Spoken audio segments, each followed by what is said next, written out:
Hello, good morning friends. मेरा नाम है डॉक्टर उत्पल बागची और आज जब पूरे देश में एक लॉकडाउन की स्थिति बनी हुई है कोरोना महामारी के कारण, तो मैं चाहता हूं कि हम सभी अपने जो इंग्लिश है, इंग्लिश लैंग्वेज को इम्प्रूव कर सकें।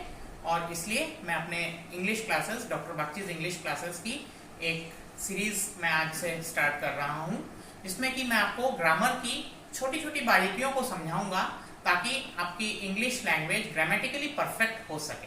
क्योंकि लैंग्वेज के 2 या 3 पार्ट हम मान सकते हैं, एक ग्रामर है, एक राइटिंग है, एक स्पीच है।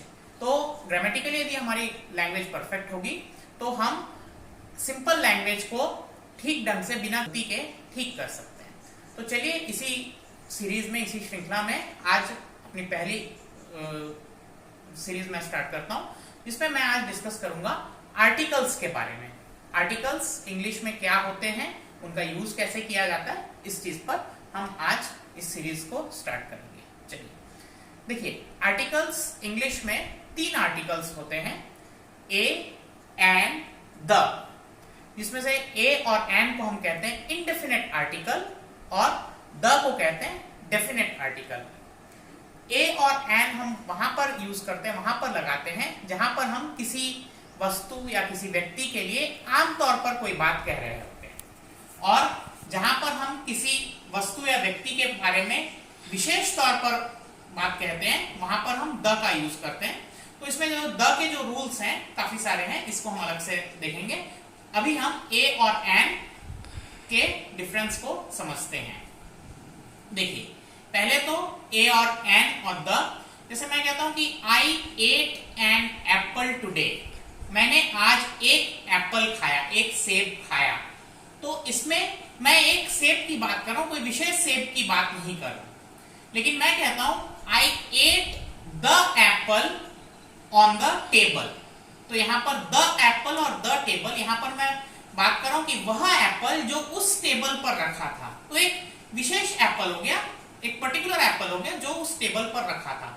तो वह टेबल भी एक विशेष टेबल की बात हो गई, और एप्पल भी एक खास एप्पल जो उस टेबल पर रखा था, कोई भी एक एप्पल नहीं। तो ये एक डिफरेंस होता है ए और एन में।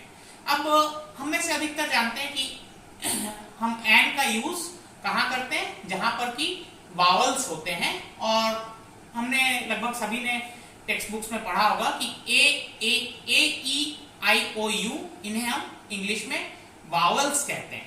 तो अब हम ए और एन के यूज को थोड़ा सा समझते हैं, क्योंकि इसमें बहुत सारा कंफ्यूजन होता है, बहुत सारी गलतियां स्टूडेंट्स करते हैं। देखिए, जब हम पढ़ते हैं कि ए ई आई ओ यू वावल्स हैं, ध्यान रखिए कि ए ई आई ओ यू वावल्स या कॉन्सोनेंट्स, इसको हम बोलते हैं वावल्स और कॉन्सोनेंट्स। इसमें थोड़ा सा हमको हिंदी का जो एक यूजेज है उसको भी हम समझ लें तो बहुत अच्छे से समझ सकते हैं।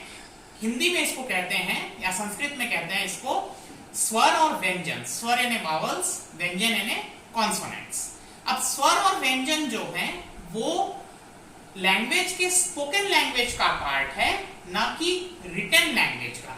ए ई आई ओ यू से हम वावल्स को जनरली डिफाइन करते हैं। लेकिन देखिए, वावल्स क्या है, पहले ये भी समझ लेते हैं कि वावल्स क्या है।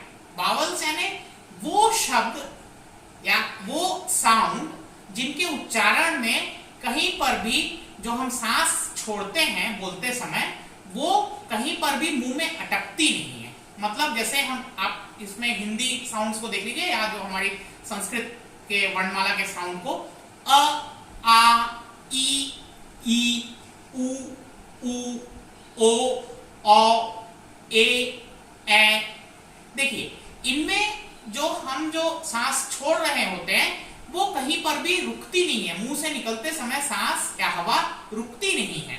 हम होठों के फैलाव के हिसाब से, होठों की गोलाई और फैलाव के हिसाब से वो साउंड का उच्चारण होता है, या हम सांस कितना लंबा छोड़ते हैं या कम छोड़ते हैं, उस हिसाब से साउंड बनता है। ई की मात्रा, छोटी की मात्रा, बड़ी की मात्रा, अ की मात्रा, आ की मात्रा, ये साउंड को हम कितने देर सांस हम छोड़ रहे हैं, यार कितने देर हम हमारा होठ खुल रहा है, गोल हो रहा है, उस हिसाब से बनता है। लेकिन कहीं पर भी हमारे मुंह से वह सांस या हवा रुकती नहीं है। अब वैसे ही हम प्रोनाउंसिएशन लेट से और कुछ कर लेते हैं, क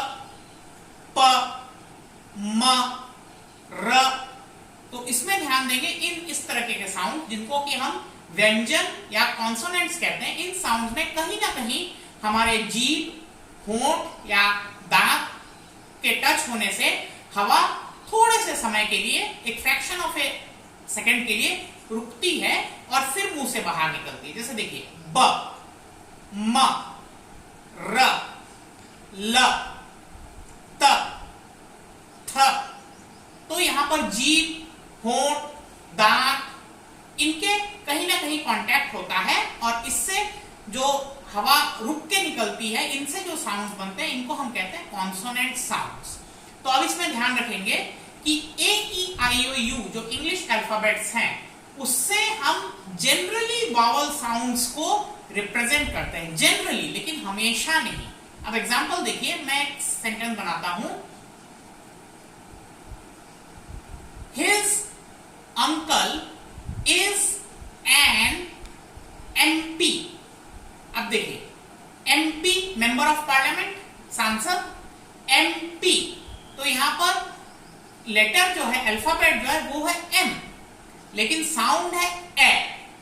तो जैसे कि हम जानते हैं कि ए या ए ये एक वावल साउंड है, तो his uncle is an MP. लेकिन वही चीज मैं कहता हूं, his uncle is a member of parliament.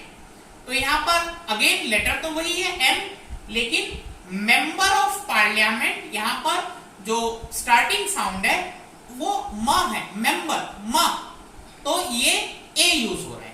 तो ये जरूरी नहीं कि ए ई आई ओ यू होने पर ही एन आएगा, या ये वावल अल्फाबेट्स आने पर ही एन होगा, या फिर दूसरे केस में एन नहीं होगा। हमें यह ध्यान रखना होगा कि vowels and consonants are sounds and not writings. Vowel consonant या स्वर व्यंजन जो है वो हमारे बोलने पर जब हम उच्चारण करते हैं तो वो कैसे साउंड बनते हैं उस हिसाब से क्लासिफिकेशन है, वो लिखने का पार्ट नहीं है। ठीक है, तो अब देखिए इसमें कुछ एग्जांपल्स हम और बता देते हैं। जैसे कि एक मैंने एमपी का कहा, वैसे ही कहता हूं, I have a European friend. तो देखिए यहां पर ई है, यूरोपियन ई, लेकिन I have a European friend, तो यहां पर साउंड जो है वो य है। य अगेन हम जानते हैं ये कोई कॉन्सोनेंट साउंड है, कोई वावल साउंड नहीं है, य है ना, य। वैसे ही I have a 1 rupee coin in my pocket. I have a 1 rupee. Again sound देखिए व है, व जो है हम जानते हैं, यदि आप हिंदी वर्णमाला को देखें तो वो कोई स्वर नहीं है, कोई वावल नहीं है, वो एक कॉन्सोनेंट है, व। 1 rupee coin, ए यूरोपियन फ्रेंड, ठीक है, एन एमपी, एन एसपी, लेकिन वहीं पर ए member of parliament, A superintendent of police. तो ये ध्यान रखेंगे अब से कि कहीं पर भी हमें यदि कोई एक्सरसाइज करने को आता है, तो एग्जाम्स में, अक्सर कॉम्पिटिटिव एग्जाम्स में या स्कूल्स या कॉलेजेस के एग्जाम्स में भी ऐसे कुछ क्वेश्चन जरूर होते हैं जिससे कि वावल एंड कॉन्सोनेंट की समझ को चेक किया जाता है, और उनमें कहीं ना कहीं हम ए ई आई ओ यू को यदि हम रूल मानकर चले तो गलती करते हैं। तो ये गलती आगे से हमारी ना हो, इसलिए हमको वावल एंड कॉन्सोनेंट अच्छे से समझ लेना है। मैं आशा करता हूं कि ये आपके लिए हेल्पफुल रहेगा, और आपको यदि ये वीडियो अच्छी लगे तो प्लीज लाइक एंड सब्सक्राइब कीजिए। आगे हम आर्टिकल्स के और दूसरे रूल्स, डेफिनेट आर्टिकल के रूल्स जो काफी सारे हैं, उनको हम एक इजी तौर पे समझने की कोशिश करेंगे, और फिर आगे ग्रामर की ये सीरीज कंटिन्यू होती रहेगी।